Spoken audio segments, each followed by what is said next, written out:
mind.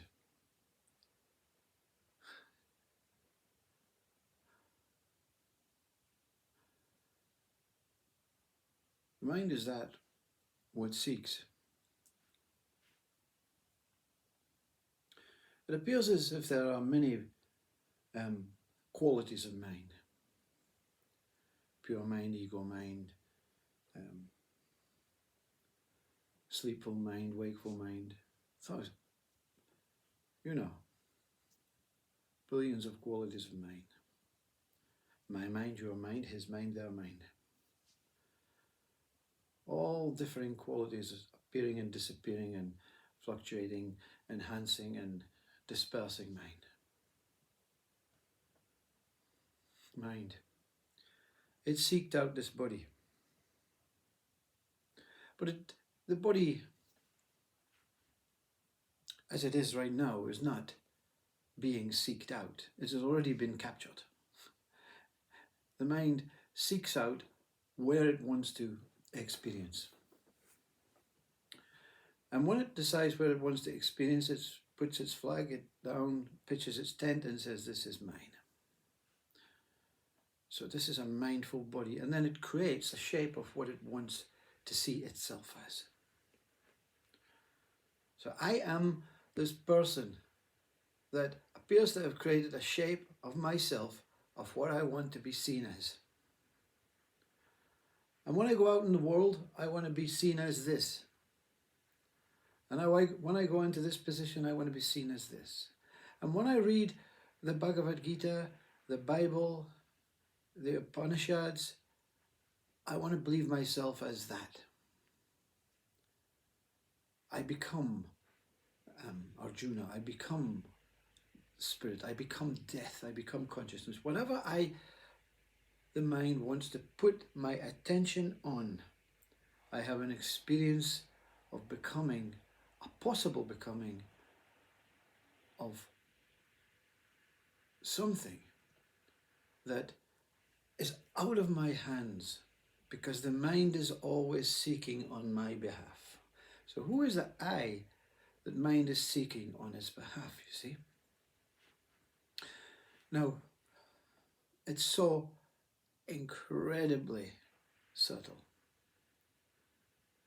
that whatever takes place with you, in your body, out of your body, in deep sleep, out of deep sleep, before we call birth and after this death, is out of your hands. And there's an idea that I will know. I will find something that will really, truly put a stamp of approval that I succeeded.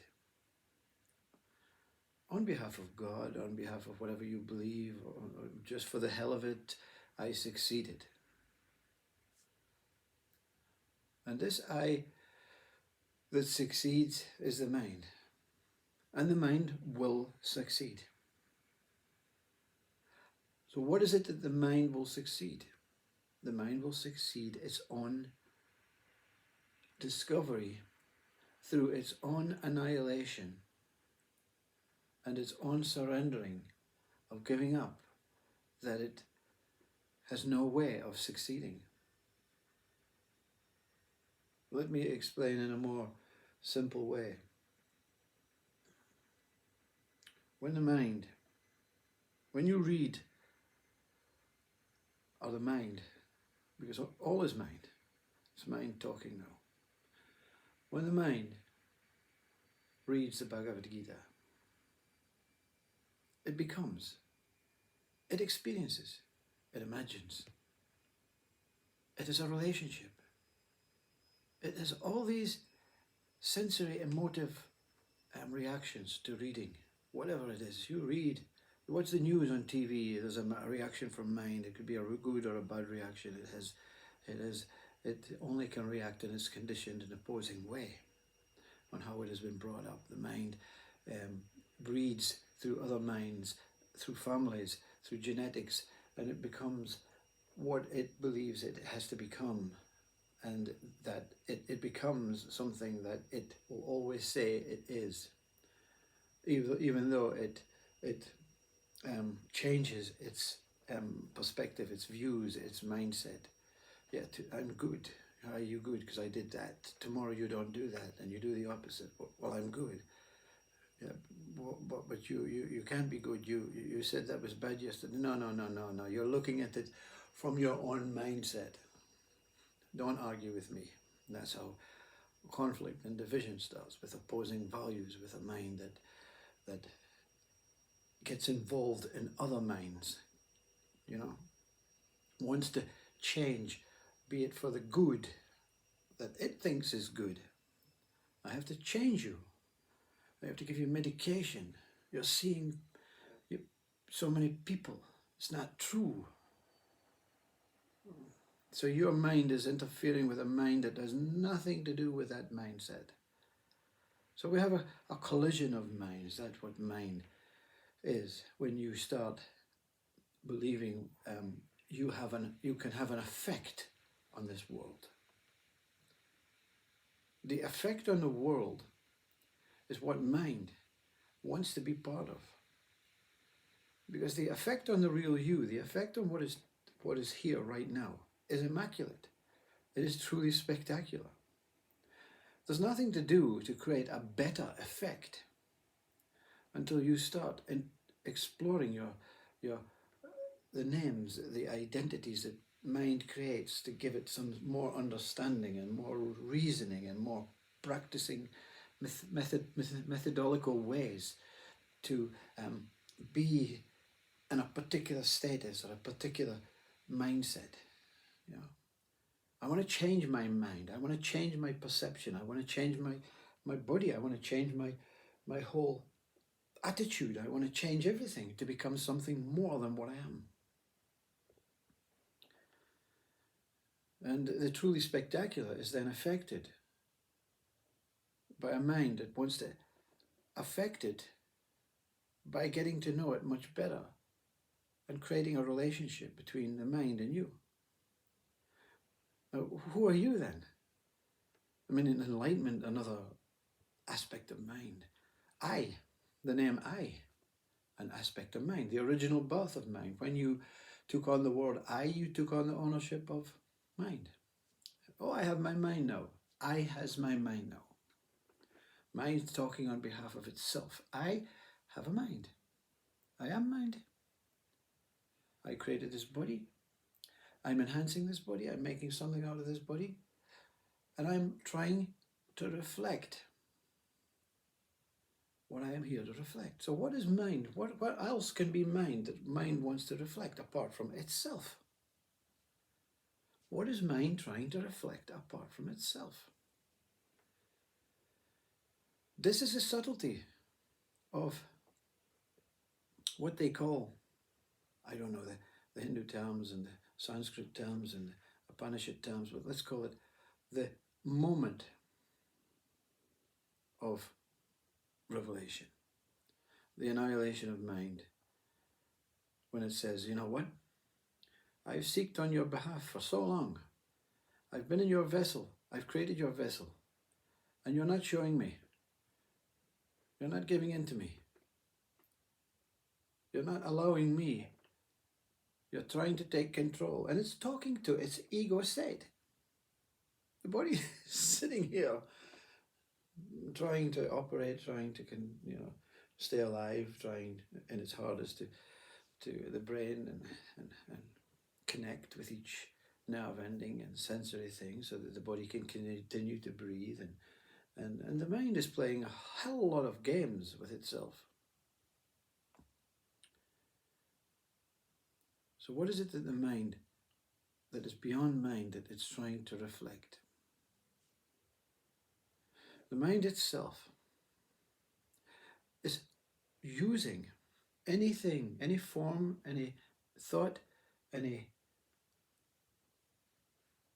piece of nature, any moment in time to try and discover what it's here to discover.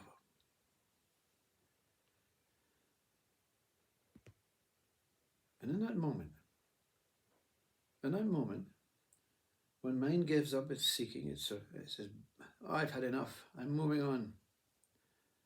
You know, I've done everything for this body, I've done everything for you, the person, I've done everything for you, the spirit, I've done everything for you, the soul, I've done everything for you, the consciousness, I've done everything for you, the atheist, whatever state it wants to say you are. So I'm moving on, I'm going. And it stops operating, it stops thinking, it stops, goes in the corner, folds its arm, turns its back on you and says, I saw you. And the body's left on its own. And the body operates. But it's not operating with other minds because it has no mind to connect, to relate to. But the mind cannot walk away and turn its back fully. There's still a little, that internal umbilical cord that keeps secret from you. So that's why mind plays game with you. People play game with you. I'm going to leave you. Yeah, and they're hiding around the corner because they know we cannot be disconnected. It's not in our nature to be disconnected. We cannot be disconnected from nature. We cannot be disconnected from breath. We cannot be disconnected from food. We cannot be disconnected from relationships. We cannot be disconnected. So that's another idea. So then that idea of death, it suddenly just fades. Well, if I die, I'm still going to be connected. I'm going to be connected to mind. I'm going to be connected to my body. I'm going to be connected to life, to nature. I'm going to be connected to everything else because consciousness is one whole thing. So when that moment comes, when that mind is in the corner with its arms folded, for a nanosecond moment, which could, in fact, be an infinite moment, because, of course, time has to go when mind goes. So this moment, it's a revelation. And the mind suddenly says, oh, what are you doing without me? Comes straight on in the scene and the moment is ended, because mind is not given permission to attend this revelation. But there's no revealer, because I, the mind, is in the corner. I, the person, is in the corner. I, the whole spirit, the soul, the consciousness is in the corner. So what experiences this revelation? Whatever experiences this revelation cannot be mind. And it cannot share it. It cannot talk about it because it doesn't have a mind to talk about it. So mind comes in and tries to negotiate. It gets the tail end of the effect. And mind says, it looks into your eyes, whatever you are, says, you found it without me. And there's nothing to say, to reply or retort. The mind says, well, it celebrates, it's enlightened, it's done it. I done it. I came here to seek that moment. And I did it. And it celebrates because it trusted that what it turned away from. Because without trust, mind cannot reveal what it's seeking.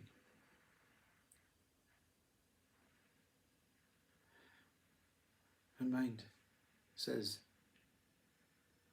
looking into your eyeless eyes, it was you. It was you.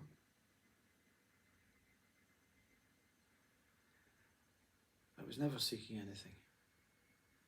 I was always here to serve you. And you, whatever you are, because in your mindset, when mind returns, you can be emptiness. Mind says, oh, let's be emptiness. Let's tell them you are emptiness. I am self. I am spirit. I am consciousness. Mind says, tell them anything you like, but it won't be accurate. Mind cannot find a word to describe that what you are, and you cannot describe that what you were revealed to. The whole thing is spectacular. But to say it's spectacular denounces that moment beyond mind.